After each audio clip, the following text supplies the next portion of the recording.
Budget पर चर्चा के लिए कहने के लिए आपने मुझे समय दिया। मैं आपका बहुत बहुत शुक्रगुजार हूँ। होम मिनिस्ट्री से मुताल्लिक मुझे अपनी बात रखनी है।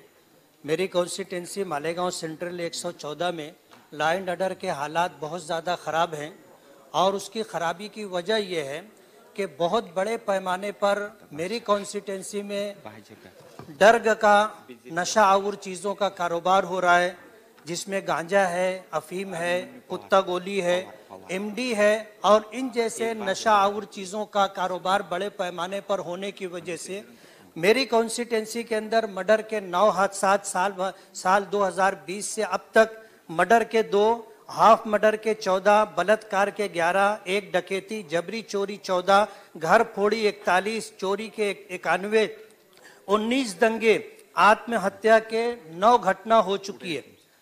और इस सिलसिले के अंदर डिपार्टमेंट से बार बार बात करने के बाद भी कोई कार्रवाई होती नजर नहीं आ रही है और नशे का कारोबार करने वाले जो लोग हैं, ऐसा लगता है कि डिपार्टमेंट की तरफ से कहीं ना कहीं उनको छूट दी जा रही है, जिसकी वजह से ये कारोबार बढ़ता जा रहा है।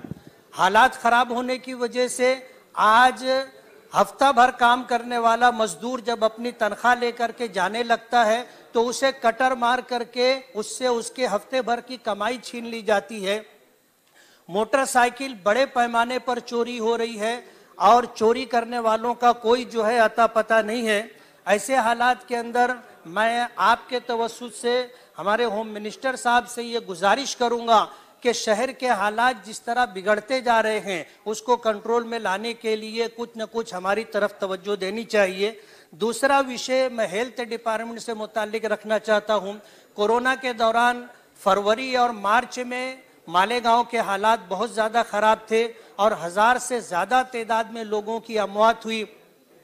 उस मौके पर हमारे हेल्थ मिनिस्टर राजेश टोपे साहब ने मालेगांव का 2 मरतबा दौरा किया और उनके तवस्सुत से मालेगांव को काफ़ी राहत मिली है। मैं इस सिलसिले में आपके तवस्सुत से राजेश टोपे साहब का, सरकार का बहुत बहुत शुक्रगुजार हूँ। सार्वजनिक बांधकाम डिपार्टमेंट से मुताल्लिक मुझे जो बात कहनी है कि आज से 20-21 साल पहले मालेगांव बाईपास हाईवे बनाया गया था, लेकिन सर्विस रोड, अंडरग्राउंड रास्ता और फ्लाईओवर न होने की वजह से आज 20 साल में तकरीबन 455 लोग और 1262 लोग रोड क्रॉस करते हुए जख्मी हुए। इस सिलसिले में आपके माध्यम से मेरी सरकार से ये गुजारिश है कि 20 साल का अरसा गुजर जाने के बाद भी सर्विस रोड नहीं है, अंडरग्राउंड रास्तों की सहूलत नहीं है और जहां फ्लाईओवर होना चाहिए था वहां फ्लाईओवर नहीं है। उसकी वजह से 455 लोगों की मौत हो चुकी है। सरकार को इस तरफ तवज्जो देनी चाहिए।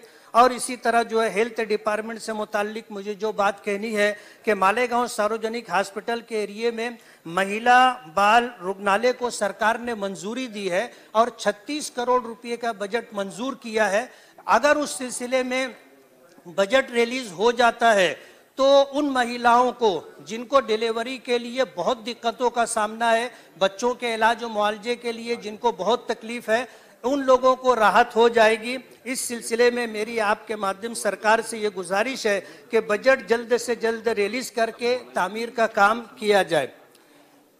मालेगांव एक टेक्सटाइल सिटी है और रोजगार का सबसे बड़ा जरिया यही पावरलूम और टेक्सटाइल है।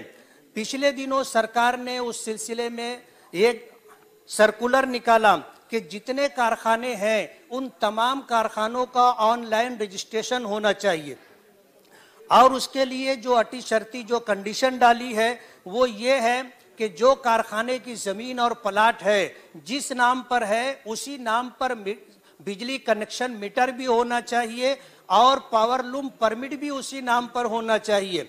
मैं ये बताना चाहता हूं कि ये बाप दादा से आया हुआ कारोबार है और आज ये शर्त तो पूरी करना हम लोगों के लिए बहुत मुश्किल है। जमीन प्लाट किसी और के नाम पर है, पावरलूम कनेक्शन पुराना होने की वजह से किसी और के नाम पर है और सरकार का पिछले दिनों जो सर्कुलर था, जो कानून था कि 4 लूम से ज्यादा परमिट एक आदमी के नाम पर नहीं हो सकता। आज 24 लूम का जो कारखाना है उसमें 24 रूम के परमिट एक आदमी के नाम पर कैसे हो सकते हैं?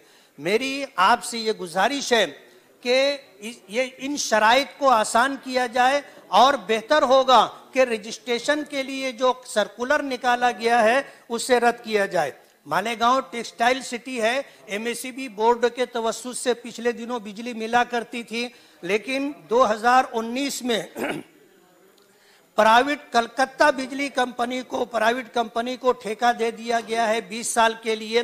कंपनी ने लॉकडाउन के बाद फरवरी 2021 में ताबा लिया और ताबा लेने के बाद जो सहूलतें मिलनी चाहिए आज तक लोगों को सहूलतें मिली नहीं है। मेरी आपके माध्यम से गुजारिश है, नया बिजली कनेक्शन आसानी से मिलना चाहिए और इसी तरह 3 फेज का कनेक्शन मिलना चाहिए। और बिजली जो बार बार जो है कंडक्टर टूट जाता है और लॉकडाउन की वजह से जो हालात हैं, इसके पेश नज़र जो है कोई ना कोई सहूलत सरकार की तरफ से बिजली कंपनी को आदेश दे करके मिलनी चाहिए।